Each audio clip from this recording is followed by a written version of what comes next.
Well, an active winter pattern continues with our next round of precipitation setting up to be a rain ending as snow event, and the models today are really hitting the snow end of this much harder, leading to at least the potential for significant accumulations across parts of the area before this is all finished with about this time on Wednesday night. But today was just a cold, gray day. Highs were 30 to 35, 31 in Evansville and Owensboro, 32 in Henderson. But tomorrow will be a good 15 to 20 degrees warmer than today. And be sure to take advantage of it because it will be clearly the nicest of the next 7 that we have on the way. And live first warning Doppler radar is dry, and that will be the case until around sunrise on Wednesday when the scattered rain will begin to work into the area. But once again, we have the potential for slick roads later Wednesday afternoon through the evening hours as rain, which will move in around daybreak on Wednesday, will be ending as snow from northwest to southeast late Wednesday afternoon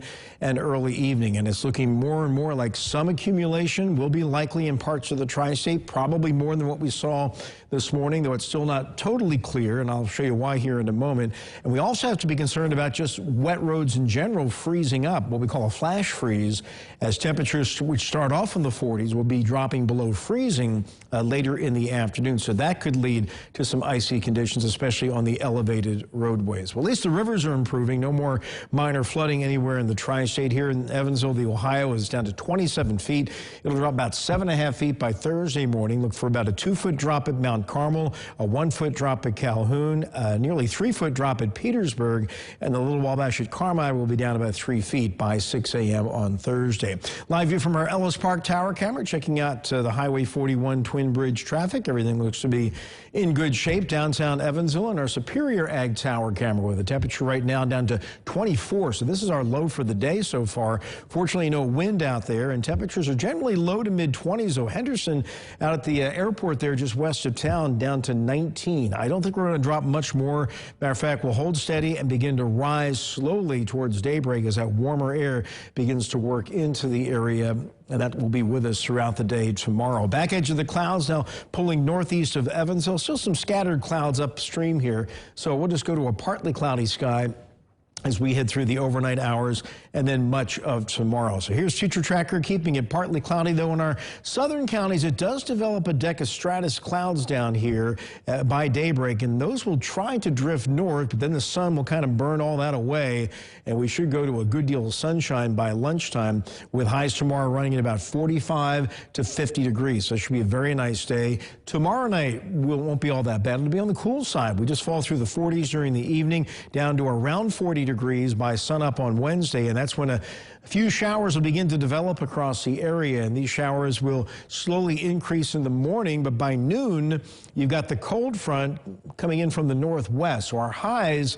which will be in the mid to upper 40s, will be in the morning on Wednesday, and then falling temperatures changing that rain gradually over to snow. By 4 p.m. you can see the band of snow right along the Ohio River, and it's really a race between how quick the moisture pulls away and how quickly the upper levels chill enough or drop enough to change the precipitation over to snow. And certainly the guidance is hitting this a little harder now with some upper level support coming in with the colder air later Wednesday afternoon and evening. But by 9, 10 o'clock, the bulk of the snow is out of here. Temperatures by that point will be in the 20s, and though we have a good looking Thursday on the way, high temperatures will only be in the middle 20s. Now, possible snowfall with this particular event, kind of touch and go here. A lot of the models this afternoon, including this one, which hasn't totally updated yet, had the better chances for maybe an inch or two in our southern counties. But another model coming in this evening is focusing the heavier snow right along the Ohio River. So it all depends on how quickly we get the upper levels to turn cold enough to change over to snow, and then how much moisture will be left around once it gets cold enough. So always a tough forecast when you have a rain ending as snow event. Low to mid 20s overnight, though temperatures will rise some towards daybreak tomorrow, which will be a partly cloudy, windy, and much warmer day. 45 to 50 the high. We got the snow alert up for Wednesday. Now it's going to start as rain in the morning, then gradually change to snow in the afternoon, ending late in the afternoon, early evening. A morning high of 43, and then falling temperatures probably below freezing by around sundown here in the Evansville area. Then Thursday, partly cloudy but breezy and frigid. 26 for the high, 30 for a high on Friday. So we stay below freezing Wednesday late afternoon afternoon until Saturday afternoon when temperatures get back into the mid-30s. Although it looks like the weekend will be nicer, still a little colder than normal with highs at least back into the mid-30s. At least that. All right. Thank you, Wayne.